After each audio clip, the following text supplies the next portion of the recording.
Can you hear me?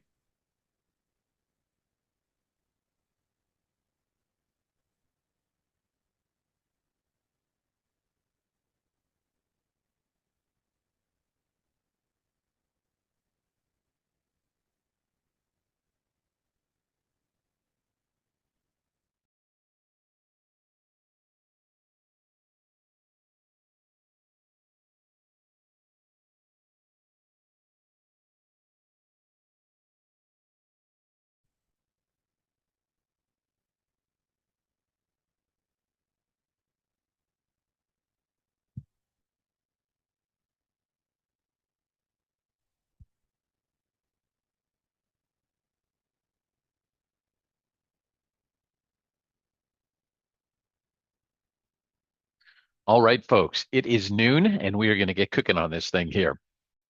I'd like to welcome you all. We are doing this presentation today, Managing Your Wealth in 2026, and looking at some proactive tax planning strategies as well. This is a little longer presentation that we've done in the past, so hold on and we'll dig into this thing here. So let's get cooking. I always start off with this slide. Love it. Educated client is our best client. So we just want to do our best to help get that information out to you. Obviously, we're here to help and do as much as possible, but to keep you up to speed on what's going on is always great for us and you. So the five major tenets of financial planning include preservation planning, retirement planning, tax planning, estate planning, and investment planning. So we're a comprehensive firm. We cover the whole gamut. Today on this presentation, we'll be touching on a number of these things here. So it's certainly good for you.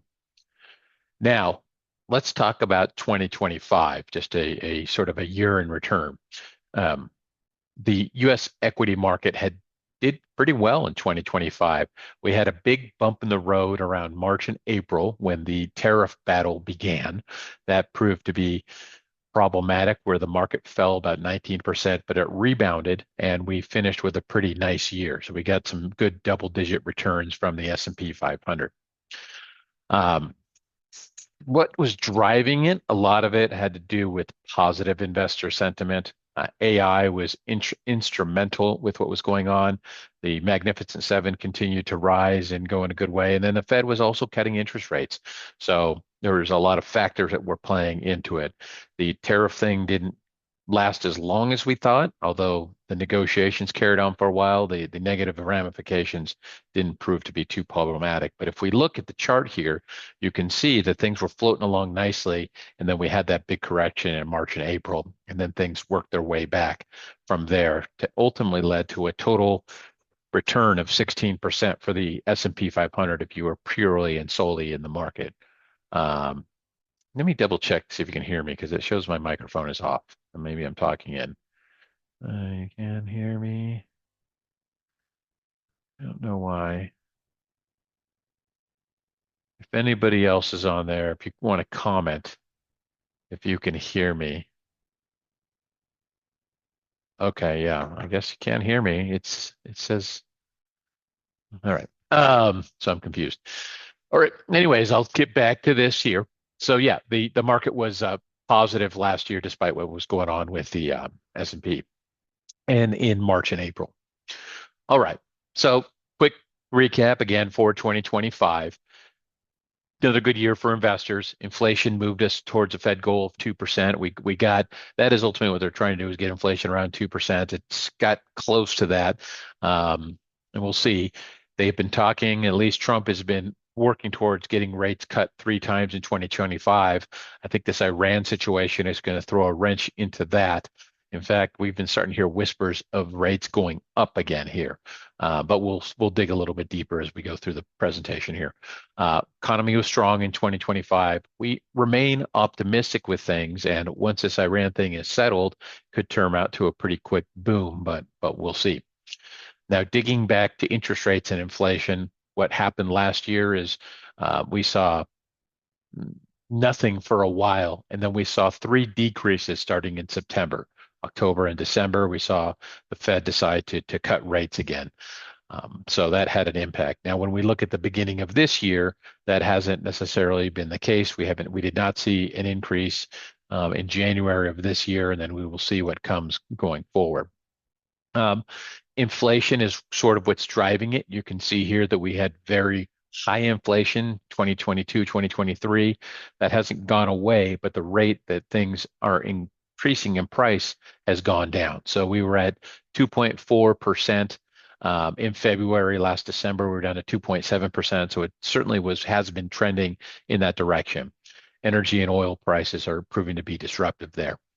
But as we look at the relationship to rates and your bonds that you may own, I've talked about this in the past, but when interest rates go up, the value of your bonds go down. The reason that is if you have a bond at a 3% interest rate and rates go up to 4%, your 3% bond isn't going to be worth as much as the new bonds that are 4%. So the value of your bond will go down. On the flip side, if rates were to fall, then the value of your bond goes up. Again, if you have a 4% bond and rates fall to 3, that 4% bond is more valuable. More people will want that. So that is something that we've got going on. So if what's going on with the Fed right now, if they do decide to lower rates, then that will be positive for your bonds. If they stay flat, not a big deal. If rates just start to go up because of what's going on with Iran, then we could see a little bit of an issue with your longer term bonds. We're still relatively low duration with the bonds in our portfolio, meaning they're overall relatively short term bonds. So we don't expect to be hit too hard at all if rates start going up. Now let's look at where yields are. So you can see here in January 2025 that the 5-year was at 4.38, and now the 5-year as March 10th, 2026 is at 3.73. So rates have come down. Now you haven't seen much movement in the 30-year. The 30-year you can see went from 4.79 to 4.84 to 4.78. Then similar trends with the longer term bonds. So the rate market is still relatively healthy if you're looking for that type of thing. Now, for people that really hunker down into safety, money market rates have not really been fantastic. The Fed rate as of March 9th with 3.65. But if you are not actively watching after your money in the bank, they are not paying you. You're not going to see much in the way of interest rates unless you aggressively go out there and look for high yield funds, money market funds, treasuries, things along those lines. It's even surprising to learn that the average 12-month CD is 1.85%. So there is a cost to being in complete and total safety. So let's dig into 2026. A lot going on. We may have a new federal chair. I would be shocked if we don't. Trump has really taken issue with Powell and how his approach to rates have been. So he seems like he wants to get someone there that will aggressively lower rates. Again, the Iran situation could cause issue there, but Iran is also something that's on the forefront for the stock market. And then of course, let's just mix in some midterm elections towards the end of this year. So a lot will be going on in 2026. So let's look at that. Before we showed you the chart that showed you how the market did last year, and beside from a big bump in the road in March and April, it mainly went up. This year has not been quite the same. It's just been a bumpy ride here, up, down, up, down, up, down. And basically what we're seeing is the market is down about 6 to 7% year to date. Again, if you're a long-term investor, the last thing you want to do is panic. You want to look and go through these things. There's always a reason to want to get out. Again, the Iran situation is a little bit of a unknown for us how long it can be. This is something that we could read the papers tomorrow and find out that the war is over. They negotiated some sort of settlement. Who knows? Things move very quickly these days, or it could drag on and turn to something that we're involved with for a while. So it's important that we're cautious on that. Now, let's look. We talked a little bit about what the Federal Reserve is going to be. In January, we had no change. And then what will we see on a going forward basis? Obviously, they have control over the U.S. monetary system. They're looking to help us avoid panics, and they also want to help us as it has to do with an employment situation as well. Keep prices stabilized and also maximize employment for U.S. citizens here. So that is what Powell and the team has to deal with. So we'll find out what will happen next in April, June, and right now We don't know. We're waiting to see who will be the new Fed chairman is really going to be the primary driver here. Now, corporate earnings, when we look at earnings per share, corporate earnings have been continued to do really well. That's one of the things that's probably kept us from a big market crash, is the fact that bottom line, companies are doing well. When you look at the earnings per share, net income minus preferred dividends divided by shares outstanding, we've found that companies are really thriving in this environment right now. So we will see. We continue to be optimistic, and these are some of the areas that we look at. Now, let's see if we can help you with some financial decisions that'll lead to better outcomes. So this is going to have to do with taxes and things along those lines. So we'll dig into all that. But right now, if you are a short-term investor, yeah, maybe it's not a great time to have your money in the stock market. And that's generally a rule of thumb at all times. If you're looking to buy a house in 6 months, a car in a year, that type of money is probably best served to be in the safety. But if you're a long-term investor, the market is something that's going to zig and zag, work its way around, but over the long term, it will really serve you. For those of you who've been clients for a long time, you know that you've experienced it, you've seen it. So that's kind of where we land on that front. Now, what are the chances of a correction? Okay, we're in the middle of that right now. Um, Corrections are normal. They exist in the market. It actually deems what we've heard. It makes it a healthy environment to have these pullbacks from time to time.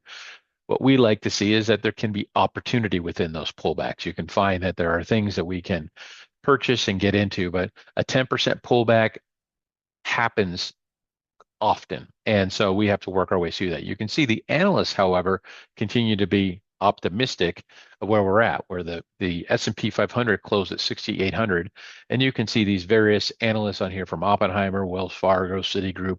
They're all predicting a higher number, with Oppenheimer being the most optimistic at an 8,100 valuation towards the end of the year. So that does not seem unrealistic to us.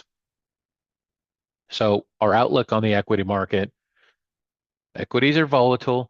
Inflation is still a factor. Interest rates could stagnate, maybe even rise a little bit. But the economy is really still showing signs of strength, and AI has been instrumental in that. But we're always going to have this volatility. So we work through your portfolio to figure out ways to get you through that in a positive way. Let's dig into the tax planning component. Again, we prefer you to be proactive rather than reactive. So let's talk about some ideas that could help you with your goals and such. So we'll start off with the tax rates right now.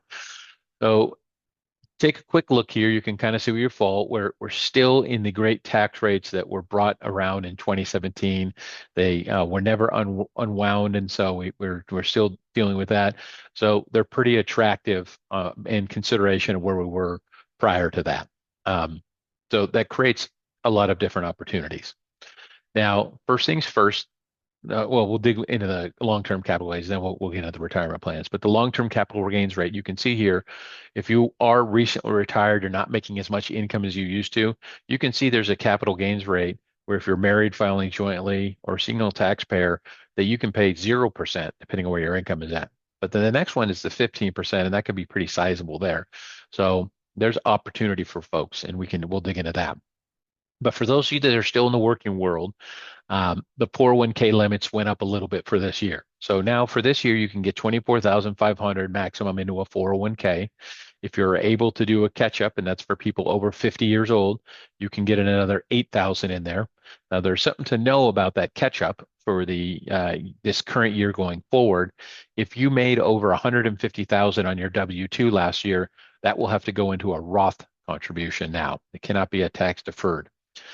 There is a new super catch-up age for folks that are age 60 to 63. Rather than doing 8,000, you could get as much as 11,250 in for those 4 years. You can see the other various. If your company offers a simple IRA, it's at 17,000. The defined contribution limit, that is everything you could get into a 401k, a profit sharing, that can be as high as 72,000 bucks, and IRAs will be 7,500. So all up slightly. The gift exclusion remained at 19,000 per person. So if you're in a position where you're looking to give money away, that's the number. You can give 19,000. It's a great way to get it to a grandchild. If you've got to want to save for college, you can gift to 529. So some good stuff there. Now let's tackle the one big beautiful bill that was passed on July 4th, 2025. They made permanent a lot of the items that we just talked about came from the Tax Cuts and Jobs Act that came in 2017, which included those tax rates that we just looked at here. But there are other things that came out of it as well. So standard deductions, they doubled in during this period here, while limiting a lot of the personal deductions. So that is key as well. There's also a temporary deduction for seniors. So if you may recall during the election cycle, the president was talking about no taxes on Social Security. This, I would guess, would be put in place of that. So that's something to look out for. You're probably dealing with your tax professionals right now.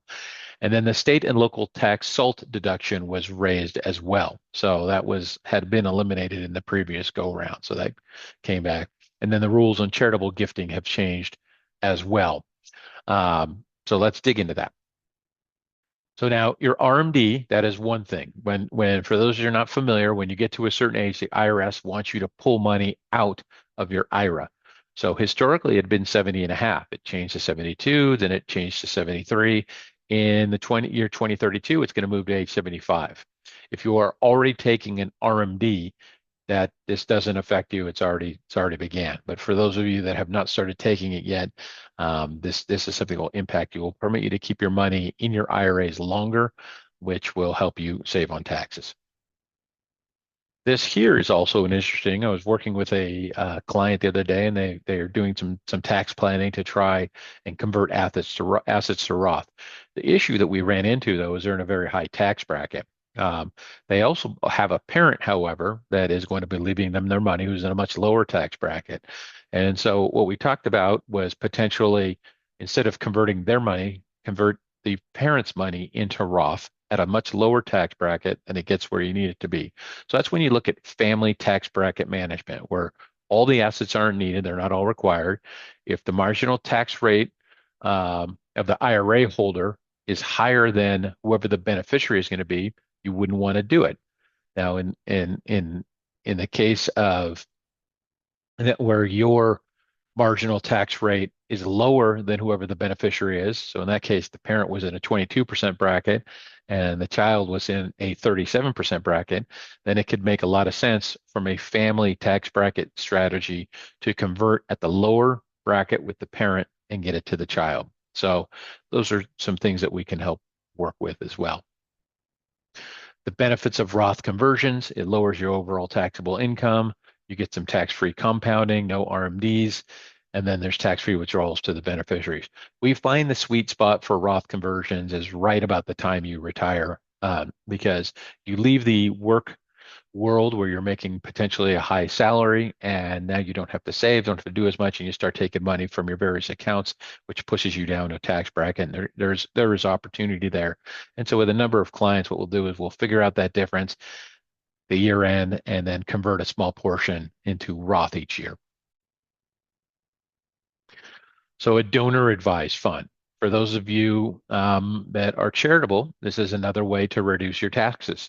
You can give directly to a qualified charity, or you can give it into the donor advised fund. So maybe you have a highly appreciated asset. You have an old stock that you bought for 5,000 and now it's worth 50,000 bucks. If you were to sell it, you'd pay a lot of taxes. You can plop that into the donor advised fund. The donor advised fund could sell it, and then over the course of your lifetime and even beyond, you can use that donor advised fund to give money to various charities. So that's an interesting strategy we've done with folks that are charitably inclined. Another thing is this qualified charitable distribution, the QCD. These have been able to do with your RMD. So when you get your RMD phase, and you get to that RMD phase, and you are ready to take that income, but you don't need it, and perhaps you're already charitably inclined, This is something that you can do where you can give the money directly to the charity. It can't go to you and then the charity. It's got to go directly to the charity, and you can avoid paying taxes on an RMD. So normally you'd have to wait till you turn the qualified age, but they do permit you to continue to do this at age 70 and a half. So a good way to help. Um, so we just wanted to update you with the various tax law changes. Again, proactive, not reactive. Feel free to reach out to us with any questions. Let me get you to the compliance stuff here. But if you had any questions right now, this is the time. We love questions here, so shoot away. Could be anything. You could ask us about Iran, politics, how things affect your portfolio, what we're doing right now, and we love those questions.